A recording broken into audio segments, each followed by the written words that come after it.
The importance of a high-quality social circle for you as a man. In this video, Jonathan and I are going to talk about the importance as well as different strategies on how to build a high-quality social circle full of high-quality male friends. I want to first talk about the importance, and then Jonathan is going to go into a couple of strategies, and we're just going to roll with the punches.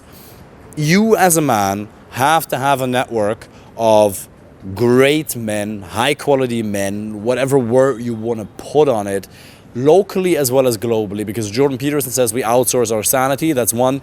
And number two, one of the greatest sources of happiness in your life, other than having a woman by your side and being on your purpose with your business and your job and being healthy, is having high quality male friends. Jonathan and I, over the years, we've had so much fun in so many different ways, so many adventures, and so many things that seem so benign, silly little things that just become fun because you do them together. The science is absolutely and utterly clear that relationships are the number one source of happiness, and you need men who meet certain criteria. We're going to talk about all of that in a couple of minutes. I just want you to understand that you have to make it a priority, because we as men meet most of the men circumstantially. School, high school, job.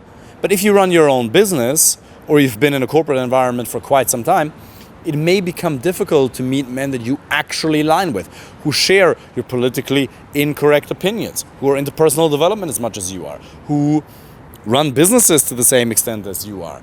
You need that just to be able to share and have a sense of brotherhood. It's one of the most important things, because if you don't make it a priority, you will not find these people anymore circumstantially. That time in your life has passed. The good thing is you can absolutely find these people, but you have to make it a priority. Yeah, I think it's essential. Like, for instance, when you live abroad, and I went to live in Dublin, I didn't see the value of having a true brotherhood, because I have already that with my family, I have with my brother. And when you are living abroad, you feel that you're lacking something. And I think through those years, I discovered that it's like the brotherhood, the friendship. It's like the extended family that you choose to be with. And it is important to understand that you, as a person, have to become a valuable person, and then that value show and provide to other people around you.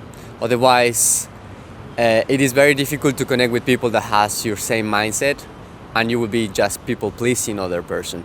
And I think it is important to understand that what you want, what type of lifestyle you want, who are you, what do you want in your life, what values you have, what is your ideology, and try to find people that are similar, like-minded, also people that you're total polar opposite, but that you have a strong connection, that it feels easy, that it feels at ease, that everything is like a game, play, but also pushing each other to achieve their dreams, goals, and also like setting some boundaries, that is important, and the styles of communication that you have between other people, it is important too. And I do believe through all these years I have learned and appreciate more the value of having a true friendship, a true brotherhood, like outside my family. And in Ireland will be my extended family. Now we are like having fun in Barcelona, like. We were in Malaga 3 weeks ago. We celebrate Christmas usually. Yeah. Together. Yeah. So like David become like part of my family now, like in Dublin. So it is crucial for a person that is traveling, or a person that feels alone, the person that is looking for like, I don't know what is that missing piece. It might be that social interaction, that social connection. Yeah. And it has to be one that you feel that you can be yourself. Obviously, you're going to have people that are going to push you outside your comfort zone, and that is something that is mandatory in our social circle. But also you have to feel at ease. It's not that you have to feel all the time trapped, like, oh, I don't know, I cannot be me with them. That would be like fake. People smell when you are being fake. You are not authentic person. Yeah. And I think social circle has created a huge impact in your life, because like those moments that you have problems, people, like for instance, David has been there. also when you are winning in life, people like David You have been there. You celebrate like so. It is not just the people that you are in the wins or just like in the highs. You also meet people that can be with you in the lows, and sometimes by their presence, not by telling you should do this, or just by their mere pure presence, being there, being with you, you feel that support. And quick thing, like I want to say to you here, like 2 years more or less, my father passed away. I didn't want to see anyone. I didn't want to see at that time my girlfriend. I didn't want to see anyone. I didn't want to talk to anyone. And I said that, and David called me, bro, where are you? I said like, I'm home, like but I don't want to see anyone right now. 10 minutes after that, 10 minutes, Jonathan, I'm here. Well, like, bro, I didn't want it. Like, I didn't, at that time, I didn't feel I need to meet someone. I just want to be with me, you know? Yeah. But it meant so much to me being, like, in presence of a friend that was in there, man. And then it was, like, very emotional at that time. I was, like, I usually don't like to cry in front of people, but that I couldn't handle, you know, like, and then you can feel when you are in presence with true friends, you know, and having that aspect, having that time that you devote to people is so important and makes you feel full in your soul. It makes you that you don't need much external things, but just the presence of someone cool around you. Yeah, man. Thank you so much. I appreciate it a lot. Anytime. Yeah, that was and there's a part of that story that we can't tell, but I was at that moment in a situation where I wasn't incentivized to leave, put it that way, right? Yeah. And then I get the message and I was like, okay, immediately, boom, let's go, you know?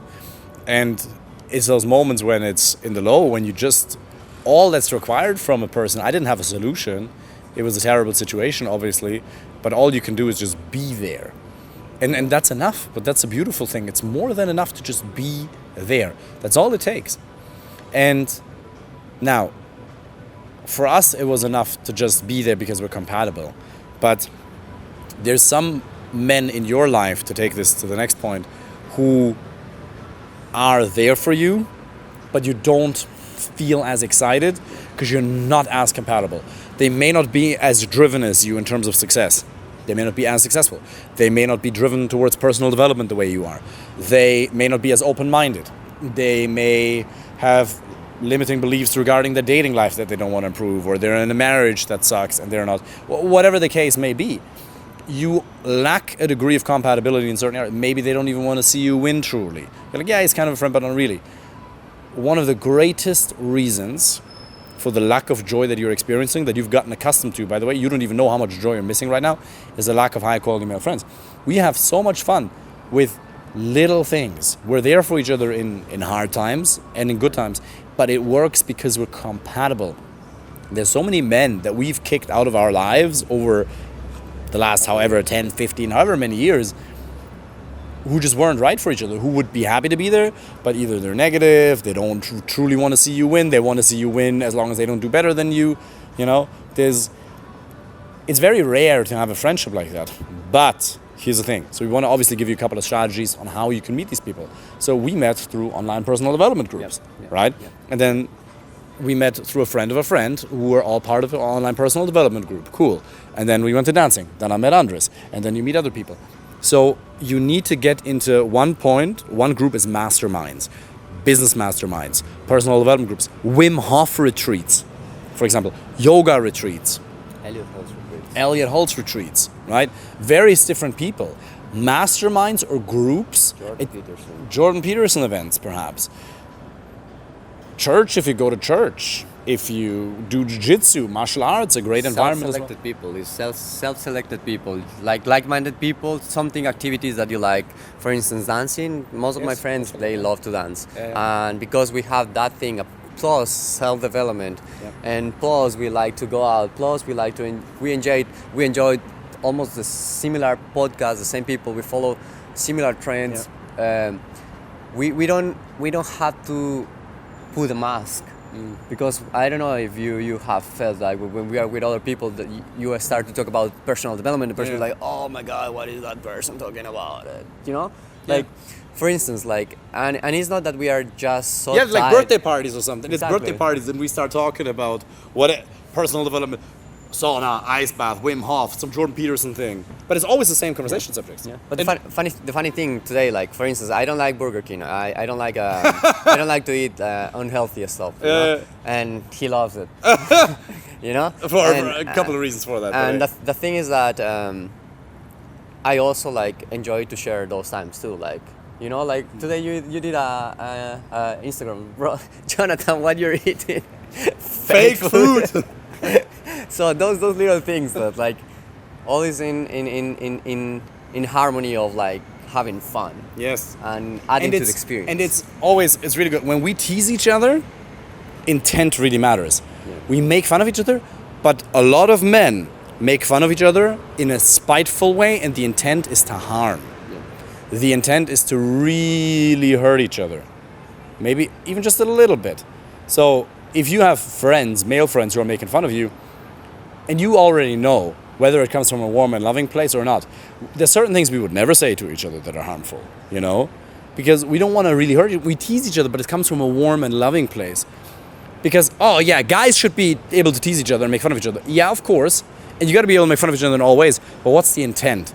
Is the intent to have a laugh together or to make fun of the other person because I have an insecurity deep within me? These guys, you got to self-select. You got to disqualify immediately. One of the greatest hacks for happiness is disqualifying the wrong people. Now, usually it's not black and white, right? It's not like this guy's evil, this guy's amazing. There's shades of gray. There's 50 shades of gray. But the closer you can come to an ideal of... That sounded a bit gay. Didn't mean for that. Nothing wrong with that. But it was meant like that. There's a lot of shades on the spectrum of how right or wrong a male friend can be for you. But again, just like with women, must-haves, nice-to-haves, deal breakers. They have to want to see you win. When we have a win, we celebrate it together. Right? Like really, like fuck yeah, awesome. Even when we both don't feel like it. There's been days when one of us had a win and the other one had a stressful day, and like just like you have zero joy inside of you, and you just go, fuck yeah, man, I'm happy for you, because you're just happy for that person. It genuinely gives you joy, and you want to see that person win, and you just make a decision to encourage each other. We encourage each other all the time. You need more people who encourage you. Yeah, and the other thing is not just like cheering up for the other person all the time, because like if you want to be part of our social circle, it's also a little bit of performance burden that you have to have, like whether it's like health, financial gains, or like gains in like self-development, in dancing, in everything. There is always going to be a burden of performance that you have to, like for instance when we went to do the race, like the Red Bull race, you know. Oh yeah. So like we are always doing activities, and we are very competitive. Like we all want to win. Like so the Red Bull race was just like an outdoor run of like what was it like? It's like kind of like military track. Yeah, like a military track training, exactly. A bunch of friends, we got in the car, drove 2.5 hours into the countryside, and we did that thing, Yeah, so like, it is not just like, oh, well done, bro, you are so amazing. No, it's like, we are, in a way, competing with each other. Yeah, and Andres, by the way, one of my friends. So I've gained a little bit of weight over the last years. Like, I would say 5-6 kilos perhaps overweight. Not a lot, a little bit. Okay, I'm sorry. Like here. So it's like not a lot. It's not a white whale, as one of my friends will call it, but it's a little bit. But my friend, because the problem is for me, Fernanda loves me. She goes, shit. It has zero impact on my dating relationship life. By the way, if you're overweight, it's no problem. It's just lose the weight, of course. But she's like, no, my baby Chinya. She encourages me. She wants me to be fat, right? It's called betaization. They want to take the alpha and make him a beta. That's what they want, and they're gonna do it if you're not careful. It happened to me. It can happen to you. So we're a year ago or so, we drove to Vico, probably. Not Vico, even further, British Bay. British Bay, yeah. And we're swimming in the cold Irish Sea March or something. And I'm jumping, right? And then our friend Andres, he just goes, white whale! It's a white whale! Make a noise! And he makes the noise, because he's calling me fat. 2 years in a row, he gave me a weight loss book for my birthday to lose weight. And it's a bit of a poke. but it comes from a loving place. Like, bruv, you're too fat. I'm not mega fat. It's like a little bit, right? I'm in great shape. Just yesterday, 40 kilo barbells. That's good, you know. But it's just like 5-6 kilos body fat's too much, which is a flaw that I have to work on. Unfortunately, there's zero evolutionary pressure weighing on me to do so, because Fernando doesn't give a. But hey, that's how we encourage each other, right? If somebody has a blind spot, you got to call each other out. You got to encourage each other and remind yourself, hey, what are you doing? What are you procrastinating on? That's not okay. Don't do that anymore. And we set boundaries with each other. I remember like 3 years ago or so, I did something stupid. I was just I overreacted, and you were like, hey, don't ever do that anymore with me. I was like, I'm sorry. You know, it's like, I'm sorry. Boundary. You know, boundary. 1, 2, 3. You know, you got to set these boundaries with each other. But it's only when you know, this is really important, because in the beginning when you get to know each other, when you get to know a new person, and we're going to tell you a couple of places where you can meet high quality male friends in a minute. In the beginning, you're bit careful because you don't want to step into conflict. But the first time you've had that conflict, that should actually be something you're looking forward to, because then you realize the relationship was built on something. We're not afraid of arguing because we know it'll be fine. You know, something happens, like with family members, you argue, it's okay, it's no problem, because the intent is right, the base is there, you're compatible, and then it's not going to break that easily. Right? Doesn't mean you should be arguing all the time, because then there's something wrong either. People are like, you got to be able to argue all the time. Well, if you're arguing all the time, it's also lack of compatibility, but you got to be able to do it without being afraid that the other person's going to run away the second there's a tiny bit of tension in the air, you know? Yeah, and here's when it comes handy, like personal development. For instance, I never learned about crucial conversations. And then when I was learning about crucial conversations, like, I was like, okay, now time to practice what I wanted to say, like, and also like, being assertive. Marshall Rosenberg, nonviolent communication, you know? But also like being assertive, because like you don't want to hurt the other person in front of you, the person that you care about it. Like, but at the same time, when you get angry, you want the person understand your point. And sometimes you reach a point that is like you are forcing the other person. We had such a stupid argument in Malaga. Yeah, Malaga. It was like, hilarious. So we were in Malaga 3 weeks ago, and we had an Airbnb. Awesome, right at the beach, by the way. And it was so stupid. Close to Malaga at the beach. Amazing. Right, amazing. It was so good, because we were teaching a boot camp with clients. Well, most of the stuff we do is online. Every now and then we do something in person. And the AC was set to, or the temperature was set to 22 degrees or something. Yeah. And I was in the room, and Jonathan was in the living room. There was the bed in the living room, and one was in the room. The problem was the AC was in the main room, and I didn't have the AC. I was like, I'm going to be too hot. We have to make it a lot colder. And he says, I'm not going to be able to sleep. And we actually argued over 1 degree. 1 degree. We got pissed. There was like 7 minutes of an argument. We were really pissed at each other. It's like, Jonathan was like, I could get an apartment somewhere else. I was like, maybe you should. Yeah. And then we're like, what the are we actually doing? It's like over 1 degree, you know? The next morning was like the hangover, or like emotional hangover, like, bro, sorry. I'm sorry. Yeah. 1 fucking degree, that's what makes sense. And you were the same. I know, I was like, I'm so sorry. Like, you know, but like sometimes guys... Silly, right? Yeah, no, so stupid. But sometimes guys with egos, you're gonna butt heads. But it's fine, because there's still a degree of respect. There's still, you know, we didn't do anything stupid. So the base was still fine. And then at some point you just get to the point where you're just like, okay, cool, you reflect, you let the emotions calm down, you practice crucial conversations, nonviolent communication, Marshall Rosenberg, something that you should look into, you know? So just to wrap this up, maybe what I want to tell you guys is there's a couple of places where you can find high quality male friends. One, we talked about it earlier, like masterminds, but the next one is like, again, the gym, martial arts.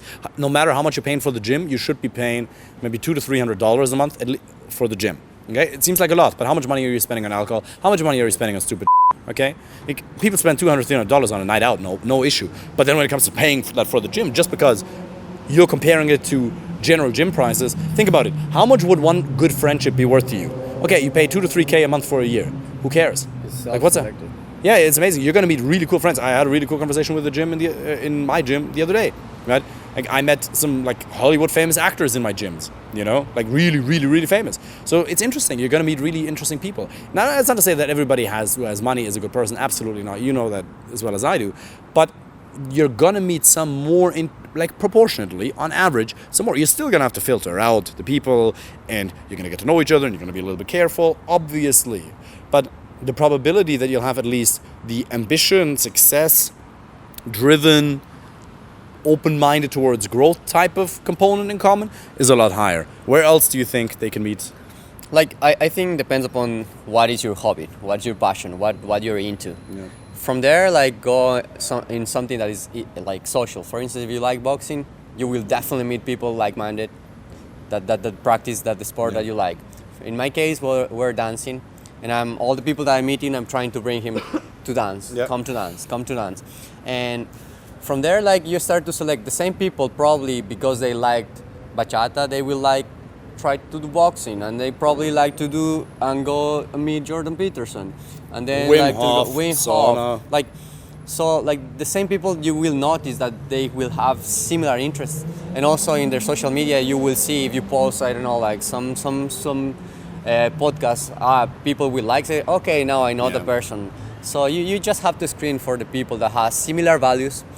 And on the other hand, like, we have, for instance, a friend Andrew also, like, he's introverted, I think, and so much so that in his birthday he wanted to spend just It was hilarious. 2 hours. It was his birthday a week or two ago, and we went to a restaurant, and after an hour and a half, he grabbed his girlfriend and he was like, there's a big group of us, 8 or 10 or something. Great, guys! Thanks very much, we're going home now. We're like, no. We're here like, we're going to spend the next 6 to 8 hours together. He's like, no, thank you so much. And then we had to force him to go to one more bar, and we actually all had tea because we don't drink alcohol. Like, one of our friends had alcohol. All of us were drinking chamomile tea with honey in a bar. They were all looking at us like we're crazy. But again, we don't drink alcohol, which is another thing that you can bond over.